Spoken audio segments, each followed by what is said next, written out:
Welcome to the show. I'm Mark Crutcher, president of Life Dynamics, and I'm joined by my trusty sidekick and assistant at Life Dynamics, Renee Hobbs. Hello. Destiny's off this week. We've got a really good discussion here.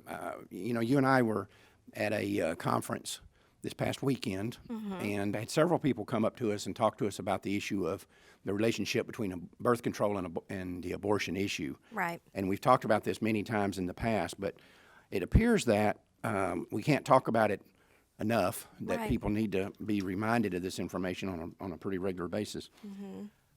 One of the most outrageous things, and it was almost like this was speaking to us when I got back from that conference, I was reading the Dallas Morning News on Sunday, and there was this article there called Rapist Force Birth Control. And this is about Islamic extremists. When they kidnap a woman, enslave a woman, or going to rape a woman, amazingly, there appear to be rules that they have to go by. Right.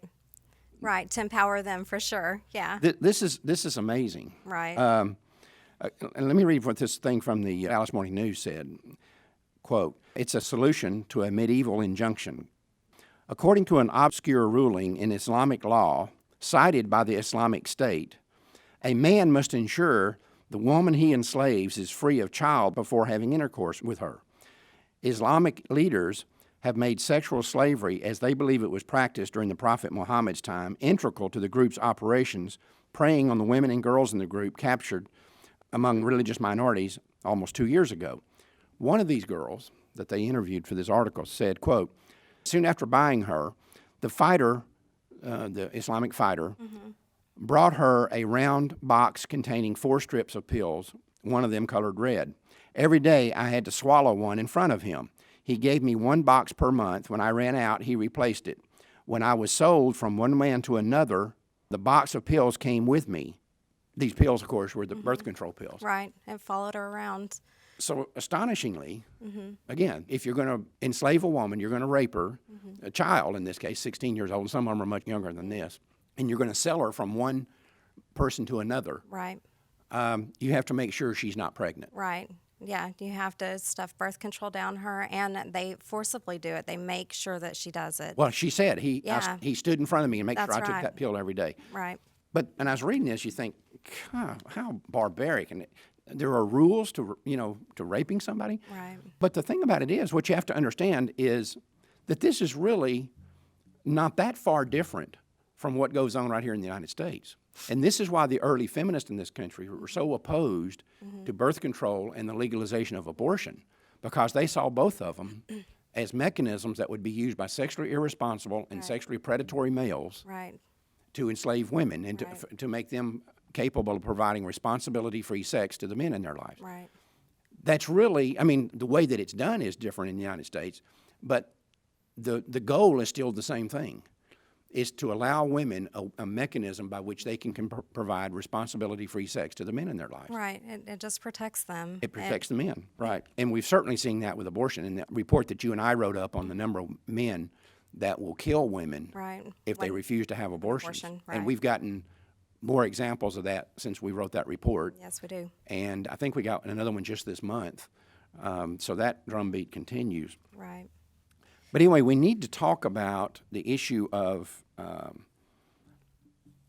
the relationship between abortion and birth control. And there's several things we need to understand here. First off, many examples of what are typically called birth control are in fact early abortions. So it's not really a competition between birth control and abortion. It's a competition between early abortion and later abortion, when you really boil it down.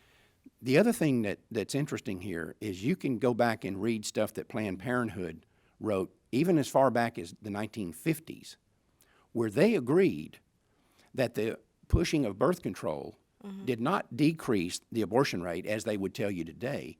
It increased it. And they even had conferences where this was brought out, that the highest rate of abortion, in that time it was illegal abortion, but it'd be the same today, the highest rate of abortion occurred in the women who were most contracepting. So they knew that this was a scam.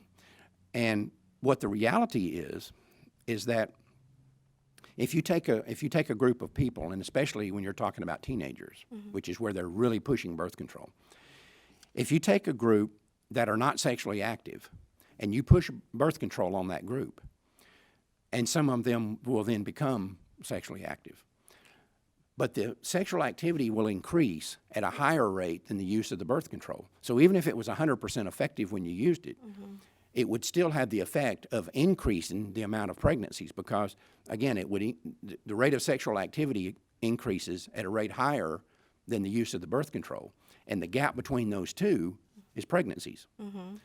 And as we know, no one in this country profits more from pregnancy than Planned Parenthood. Right. And they're the ones in the school systems pushing value-neutral, contraception-based sex education. Right. And what we need to understand here is something that, again, I touch on this in my new book, Siege. The big money for the abortion industry is not in abortion. The big money is in birth control pills and STD treatments. Right. And that's what pushing birth control increases. It increases both of those things. Wasn't there a study some time ago where the birth control that they give at these teenagers are less effective? You know, the thing about it is you'll see these ads on television for new forms of birth control that come out, Yaz, or, you know, they always have these real trendy, young-sounding names.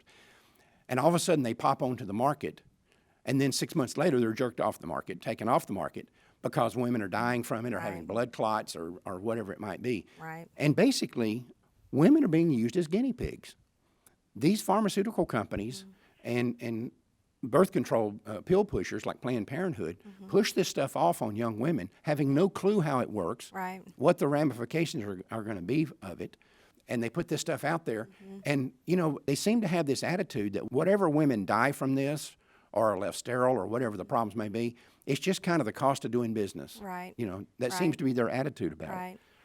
The other thing that we need to understand is that this stuff is used by sexual predators. And you and I have also done a report on how sexual predators use birth control to cover up. And we did the investigation in the sting operation proving that Planned Parenthood and National Abortion Federation are operating this pedophile protection racket. Right. And then when over-the-counter birth control pills and morning-after pills were made legal in England, for example, the British government did a study of it a year or two later and found out that the vast majority of morning-after pills and emergency contraception were being bought by older men. Yeah, and it's very easy for them to walk into Walmart or Walgreens or whatever and pick one up. Right. And if you're it bells them out. If you're a 60-year-old man and you're having sex with some little 13 or 14-year-old girl and you think she's gotten pregnant, that's your out. Right. You just talk her into taking one of these pills. Right. Wherever you go to get them, just go get them, give them to her, and you're off the hook. Yeah, that's it. That's the way it's going to get you off the hook. Right. But you and I were contacted here a couple of weeks ago, and we were talking about this show on birth control by a physician who was saying that we need to do a show on doctors who are prescribing these things and don't know what they do, don't know how they work. Right. And you and I have had this discussion with women who are pro-life who were on birth control pills and didn't know that they might be having abortions. Women who have IUDs that don't understand that every time an IUD works, it works by causing an abortion. That's how it works. Yes, it does. And so, you know, you can kind of understand why these women would be lured into this if they're not told by their physician. Right. But one of the things that we've identified in the past and what this doctor had called us about was the fact that the doctors don't know. Yeah. And he's joining us right now from Pennsylvania, Dr. Frank Schell. Hello, Dr. Schell. Good morning, Mark, and hello, Renee. Hello. Have you heard us say anything so far that you would disagree with, or did you want to add anything to before we get into this issue of doctors?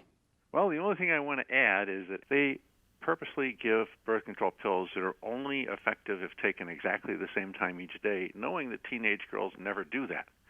So they're intentionally handing out birth control pills that they know aren't going to work very well. That's because we want the repeat abortion business, and we get it. Right. Well, that's basically what you were talking about a moment ago. Right. Yeah. They're creating their own business. They're creating their own demand for their product. Right. Before we get into this issue of doctors, Dr. Schell, for many, many years I was in the pro-life movement and had spoken out on this issue of the relationship between birth control and abortion. I didn't know that birth control pills are steroids. And I was at a conference when a woman who's an OBGYN and an oncologist was giving a speech about that and brought that up. And I was astonished by it. I had no idea of that. And she was making the point that, you know, in a high school situation, you have a 250-pound male football player, and you have all these drug tests for him to make sure he's not taking steroids, and you'll shut down the school if they give that steroid to this 250-pound male football player. But right down the hallway at the nurse's office, they'll give steroids to the 125-pound cheerleader. I never knew that birth control pills were basically steroids. Sure. It turns out that a lot of hormones are forms of steroid. Testosterone is a steroid. It's a male steroid. Estrogen and progesterone are the two that most people have heard about that are in the birth control pill, and those are both female steroids. It's astonishing. Well, you had sent us a email talking about the fact that so many doctors are out here prescribing birth control pills and don't know what they are, or don't know how they work, or don't know what they do. Have you seen this in your own practice? Well, I don't prescribe a whole lot of birth control pills. 35 years ago, I did a little bit. But I can give you some historical background on this. When the birth control pills first came out, they were supposed to simulate pregnancy, so it would trick the patient's body into believing she was pregnant, so at that point there would not be ovulation. Back in the old days, and I'm 65 myself, that was the mechanism. Well, the doses of female steroids, hormones, or whatever we're going to call them today, in those pills were so high that they had higher complication rates than people wanted. So they started playing with the doses. And what they found out was that with lower doses, you still didn't get women reporting as pregnant, and you had less side effects. But what happened is, with the lower doses, the woman's body is no longer always fooled into thinking that the woman is pregnant. So there is ovulation in a lot of the time. And with ovulation will come conception, but women still weren't showing up pregnant taking the newer forms of birth control pill, because the birth control pills were actually causing early abortions that the woman was never aware of. So when you go back and you look at historically how this developed, a lot of physicians were under the impression that, well, there just weren't any pregnancies.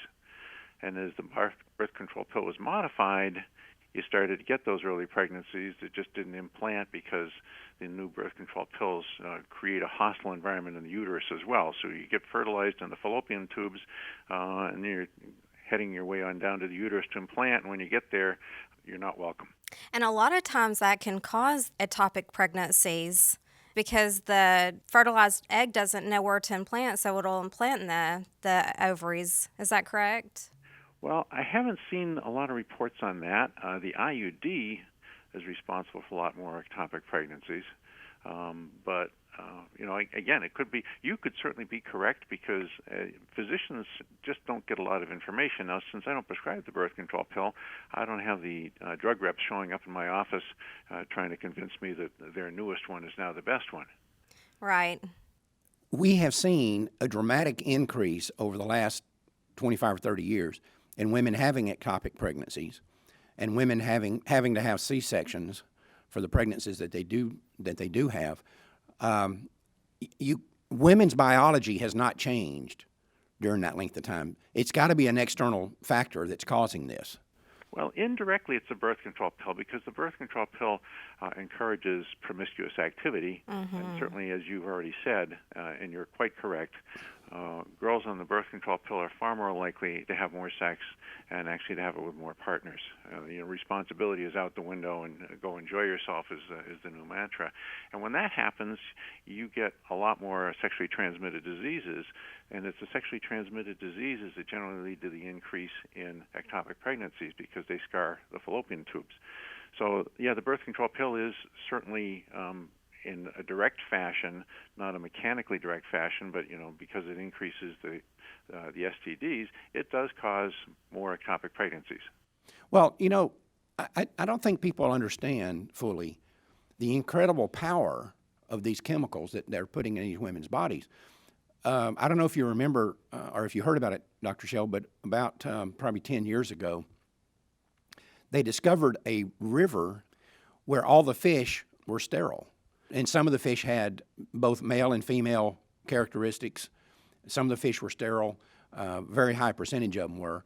At first, they wanted to blame it on air pollution, cars, all the things that the usual suspects, in other words, all the environmental issues. When they studied it, what they found out was it was indeed an environmental issue, but it was drugs from birth control pills that had gotten into the water system. And what they found out was that even after these pills had gone through a woman's body and she puts out urine, it gets into the groundwater, and even after it goes through the groundwater, it gets into this river, it was causing these problems with these fish. Now, if those pills are so powerful that they can go through that system and still cause these problems with these fish, what are they doing to those women? Well, the answer is it's doing a lot more than the drug companies put out in public.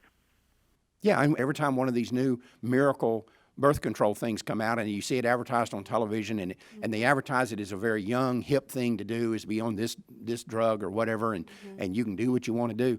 And then 6 months later, they're having to pull it off the market because women are dropping dead or having I think the biggest thing is uncontrollable bleeding and some other issues that I've read about.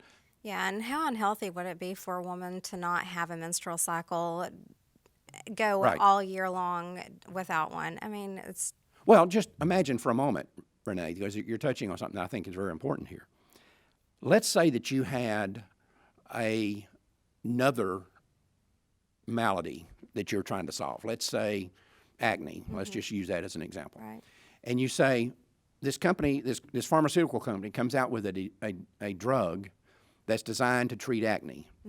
But one of the side effects of this drug is that it makes you sterile. Well, we'd say, wait a minute. You're taking young, healthy women Right. who in a natural state are going to be fertile, Right. and you're going to give them a drug Right. that's going to make them sterile. Right. That cannot be healthy for that woman because you're taking her from a healthy state, which is fertility, Right. and putting her in an unhealthy state, Right. which is sterility. Right. It can't be good for that woman. No, and the menstrual cycle is meant to clean out your body Right. anyways. I mean, it's It's astonishing. But am I wrong about that? You're certainly correct on that. And when you look at all the associated long-term issues that have popped up with women's health, you have to ask yourself a lot of questions. Now, we do know that if you abort your first pregnancy, it increases your rate of breast cancer. That's not really disputable anymore. There are lots of people who will argue about it, but they don't have any good science behind them anymore. And if you look at the amount of hormones that they pump into women's bodies, sometimes for 15 or 20 years in a row, and you ask yourself, well, how many of the other unexplained breast cancers are related to that? We certainly know that increased risk of blood clots in women is caused by the hormones in the birth control pills. And a lot of it is just a question of, have you turned a blind eye to see what the effects are because you're so dedicated to providing birth control? I think there's a lot of that. I think there are plenty of studies out there that show some of the damages that are caused, and the information simply is not passed around to the world where it ought to be passed around. Now, that's not exclusive to birth control pills. I can name you a couple other hugely prescribed medications in this country that have the same problems. They get the doctors to prescribe them. They don't tell the doctors very much about the side effects, and the doctors just kind of fall in line and say, okay, this is what we've been taught, so we're going to prescribe this medicine in these circumstances. Well, Dr. Schell, how can an OBGYN not understand how birth control works? I mean, are they just not taught that, or? You'd be surprised at some of the stuff that is taught and isn't taught in medical school and through residency. Now, I can tell you that I know a lot about the birth control pill and the IUD because of being affiliated with a lot of pro-life organizations, and so I get to read the information from our side of the fence that the rest of the world doesn't get to see very much, and that's a shame, of course. But when you're going through residency, they don't always explain to you exactly how appendicitis occurs. They just tell you when it happens, you better take care of it. Right. So with the OBGYNs, a lot of them they're talking about, okay, this is what we're going to do when a woman's pregnant. This is what we're going to do when they have certain types of cancer. This is what we do because this works.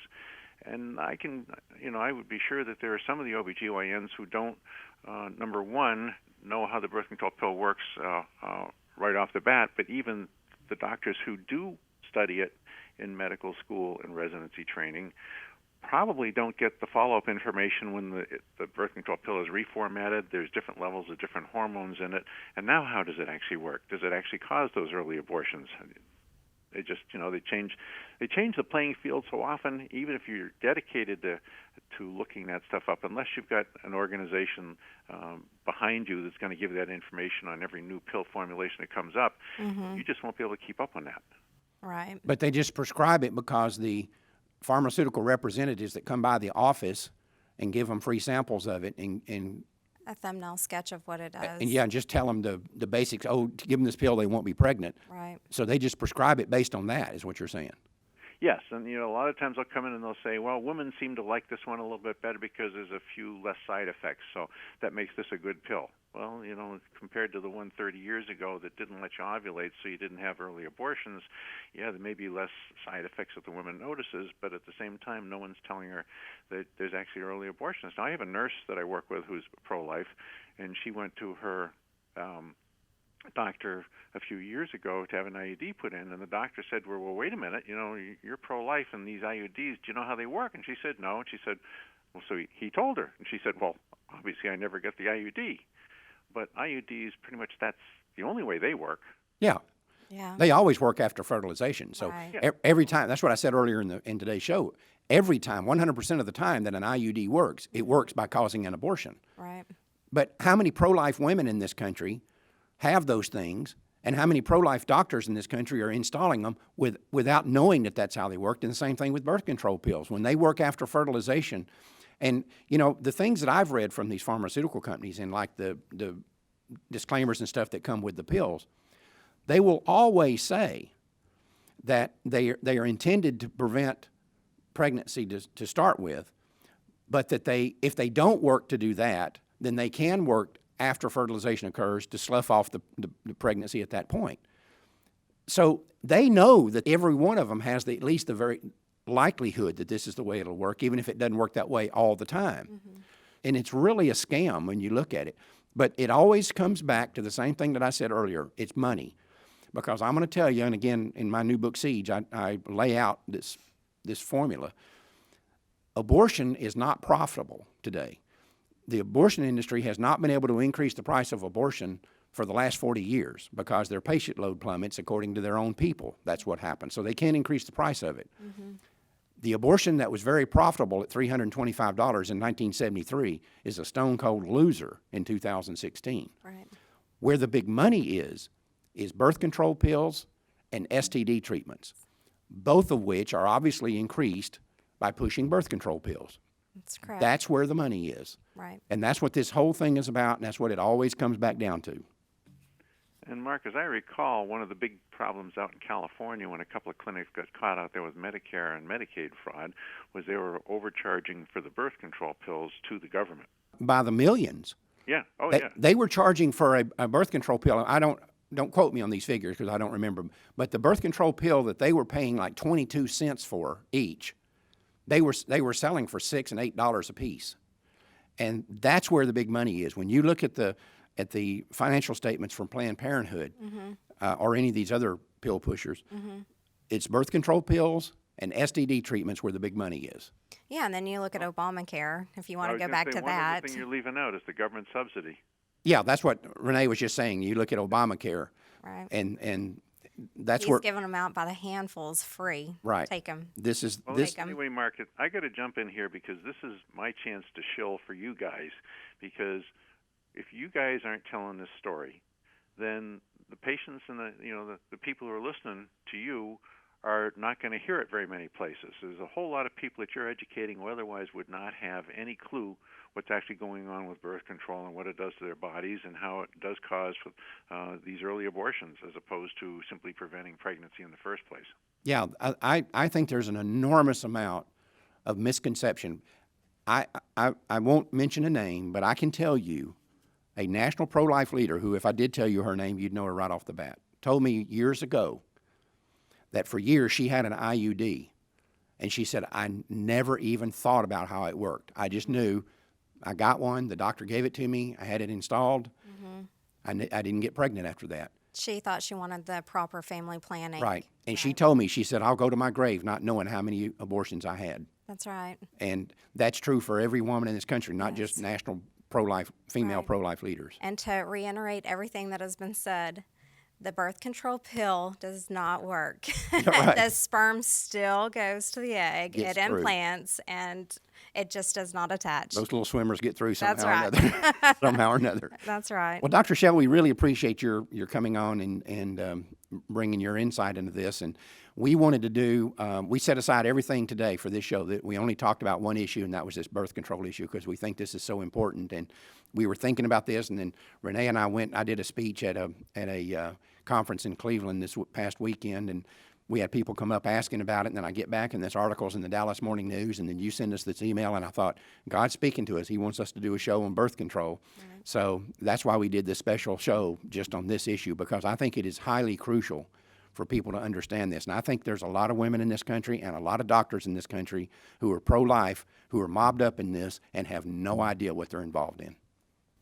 Mark, I can guarantee you're correct on that. I've known pro-life physicians who, after being pro-life for 15 or 20 years, all of a sudden say, I can't prescribe these birth control pills. I just found out this is how they work.